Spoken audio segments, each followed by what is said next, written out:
مردوں سے مشابہت کہاں تک ہوگی، عورت کہاں تک بال کاٹے گی تو مردوں سے مشابہت ہوگی؟ تو اب یہ تھوڑا سا پیچیدہ مسئلہ ہے، اس کو سمجھتے ہیں۔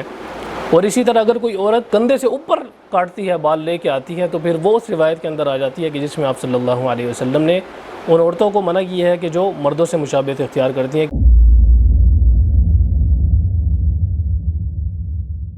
سوال کیا گیا کہ کیا عورت اپنے بال کٹوا سکتی ہے یا نہیں کٹوا سکتی؟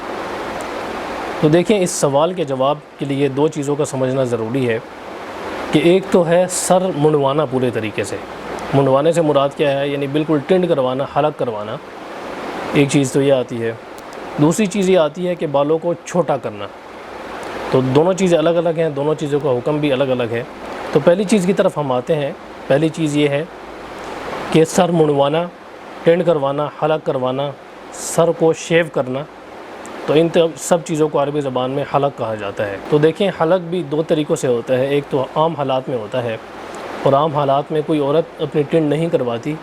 ہر عورت کے بال اس کے لیے زینت ہوتے ہیں، اس وجہ سے عورتیں عموماً ٹنڈ نہیں کرواتی، لیکن یہاں پر یہ مسئلہ زیر بحث ہے، اس وجہ سے میں اس کو بھی سامنے رکھ دینا چاہتا ہوں۔ تو عام حالات میں یعنی نارمل کنڈیشنز میں کوئی بیماری نہیں ہے، کوئی اور مسئلہ نہیں ہے، پھر بھی ٹنڈ کروانا یہ حرام ہے، یہ منع ہے۔ صحیح بخاری میں حدیث نمبر 1296 ہے، اس میں آپ صلی اللہ علیہ وسلم نے ایسی عورتوں پر لعنت فرمائی ہے اور براءت ظاہر فرمائی ہے ان عورتوں سے کہ جو حلق کرواتی ہیں، ٹنڈ کرواتی ہیں، شیو کرواتی ہیں۔ تو بہرحال یہ اس کا حکم ہے۔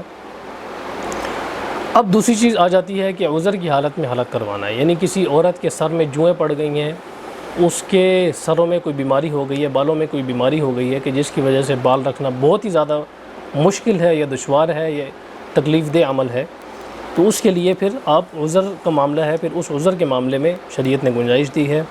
آپ اس میں عذر کے معاملے میں سر کے بال منڈوا بھی سکتے ہیں، کٹوا سکتی ہیں عورتیں، اس میں کوئی حرج نہیں ہے، لیکن وہ ضرورت کی وجہ سے ہو۔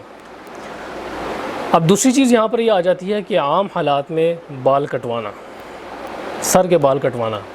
بال کٹوانے سے کیا مراد ہے؟ یعنی چھوٹے موٹے سر کے بال کاٹ دینا، اور چھوٹے موٹے کاٹنے کے ساتھ فیشن کے طور پر بعض عورتیں یہاں تک کاٹ لیتی ہیں، بعض عورتیں بالکل چھوٹے چھوٹے اپنے بال کر لیتی ہیں، تو اس میں وہ چیز آتی ہے عام حالات میں سر کے بال کاٹنا۔ تو اس سلسلے میں آپ کے سامنے پہلے ایک روایت رکھ دیتا ہوں، پھر اس سے جو آگے نتیجہ نکلتا ہے پھر میں وہ آپ کے سامنے رکھوں گا۔ عمومی طور پر یہ بیان کیا جاتا ہے کہ عورت بالکل بھی بال نہیں کاٹ سکتی، جتنے مرضی لمبے بال ہو جائیں وہ کرے۔ عمومی طور پر اگر آپ علماء کرام سے پوچھیں گے تو وہ یہی بتائیں گے، اس طرح کا مسئلہ نہیں ہے، اور نہ ہی قرآن و حدیث میں اس طرح کا مسئلہ ملتا ہے کہ جتنے مرضی لمبے بال ہوتے جائیں عورت وہ رکھے گی، ایسی بات نہیں ہے۔ جامع ترمذی میں روایت ہے، حدیث نمبر 2784، حضرت ابن عباس رضی اللہ تعالیٰ عنہما سے روایت ہے، وہ فرماتے ہیں کہ آپ صلی اللہ علیہ وسلم نے لعنت فرمائی ہے ایسے عورتوں پر کہ جو مردوں کے ساتھ مشابہت اختیار کریں، اور ایسے مردوں پر کہ جو عورتوں کے ساتھ مشابہت اختیار کریں۔ یہ حدیث حسن ہے، شیخ البانی بھی اسے صحیح کہتے ہیں۔ تو اب یہاں پر دیکھیں کہ بال کٹوانے کا براہ راست منع ہونا کسی حدیث میں نہیں آیا عورت کے لیے، البتہ یہ ہے کہ مشابہت اختیار کرنے سے منع کیا گیا ہے۔ اب مشابہت اختیار کرنے سے کیا مراد ہے؟ مردوں سے مشابہت کہاں تک ہوگی، عورت کہاں تک بال کاٹے گی تو مردوں سے مشابہت ہوگی؟ تو اب یہ تھوڑا سا پیچیدہ مسئلہ ہے، اس کو سمجھتے ہیں۔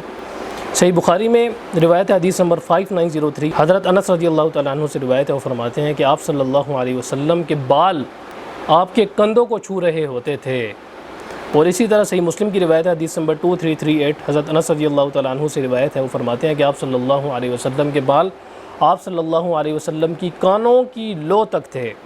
اور اسی طرح سنن ابی داؤد میں حدیث نمبر 4072 روایت ہے، حضرت برا رضی اللہ تعالیٰ عنہ سے روایت ہے، وہ فرماتے ہیں کہ آپ صلی اللہ علیہ وسلم کے بال ایسے تھے کہ جو کانوں کی لو کو چھو رہے تھے۔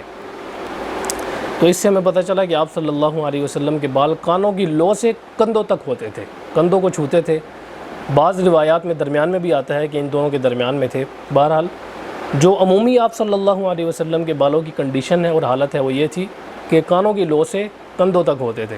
تو اس سے ہمیں ایک یہ بات پتہ چلی کہ مردوں کے بال کانوں کی لو سے لے کر، یا مرد ٹرینڈ بھی کروا سکتے ہیں، بہرحال چھوٹے سے چھوٹے بال سے لے کر اور کندھوں تک، یہاں تک مردوں کے بال ہوتے ہیں، کیونکہ آپ صلی اللہ علیہ وسلم نے ٹرینڈ بھی کروائی ہے۔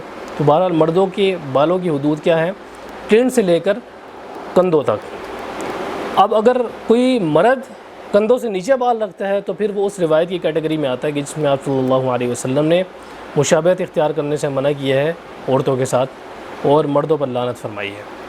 اور اسی طرح اگر کوئی عورت کندھے سے اوپر کاٹتی ہے، بال لے کے آتی ہے، تو پھر وہ اس روایت کے اندر آ جاتی ہے کہ جس میں آپ صلی اللہ علیہ وسلم نے ان عورتوں کو منع کیا ہے کہ جو مردوں سے مشابہت اختیار کرتی ہیں، کیونکہ آپ صلی اللہ علیہ وسلم کے بال کندھوں تک تھے۔